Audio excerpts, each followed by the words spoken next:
Good afternoon, both of you. Thank you for making the time to attend this meeting. As you know, we recently analysed the latest round of customer surveys, and three concerns came up consistently: portion sizes on the tasting menu, the speed of service during peak periods, and the ambience, specifically music volume, during dinner service. Today's goal is to discuss how we can implement the new customer service procedures and get your feedback before we finalise them. So let's start with the first item, tasting menu portion sizes. Several guests felt the portions were slightly too small for dinner service. Chef, what are your thoughts?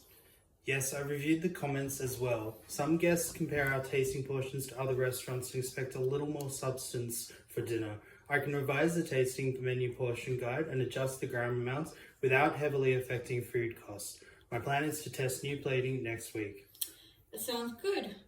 Once you prepare the new guidelines, we'll communicate them to the entire team. I agree that chef direction. I think it would be helpful for both kitchen and for staff if we hold a short demonstration once the new portions are finalized. When the wait staff understand exactly what the new plating looks like, they can better manage guest expectation and confidently answer the questions. I can arrange a 10-minute briefing after prep next Tuesday. That should give everyone enough clarity. Excellent. Let's proceed with that.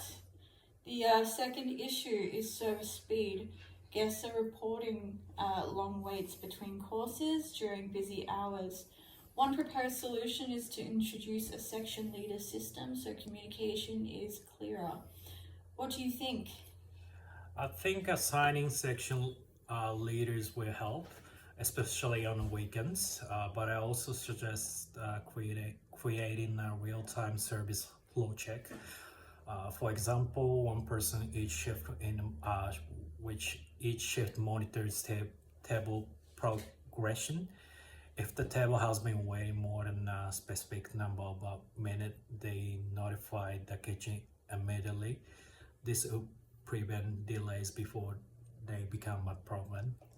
That would help the kitchen too. Sometimes we don't know a table is still waiting because we assume the floor is pacing the courses. If the communication is immediate, we can adjust our timing. Good. Let's implement a rotating service flow coordinator each shift. Additionally, I want to reduce pre-shift meetings to short focused huddles, just enough to assign roles and highlight any special notes. That would keep us organized without slowing down setup. I'll support that. The third issue is ambience. Some guests found the music too loud during dinner. I want to establish a time-based guideline, lower volume during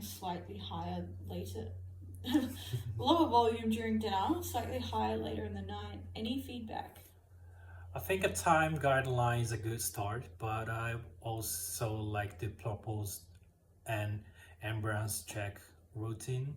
One staff member per shift checks music volume, lighting, and overall atmosphere.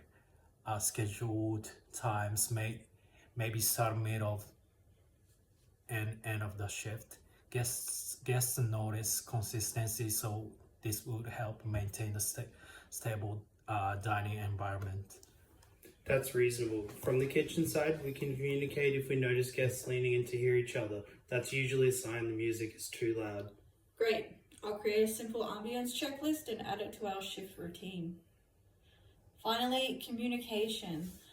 I'm going to print copies of all updated policies and post them in the staff room. We also have a follow-up meeting scheduled for 2 weeks from now to review progress. May I recommend sending a digital version as well? Many of us check updates on our phones before starting the shift. So having both printed and digital copies will ensure everyone sees it. Good idea. I'm going to upload a digital version to the staff group chat today. Thank you both. This was productive and constructive. Let's move forward with the action items and make sure our service standards continue to improve.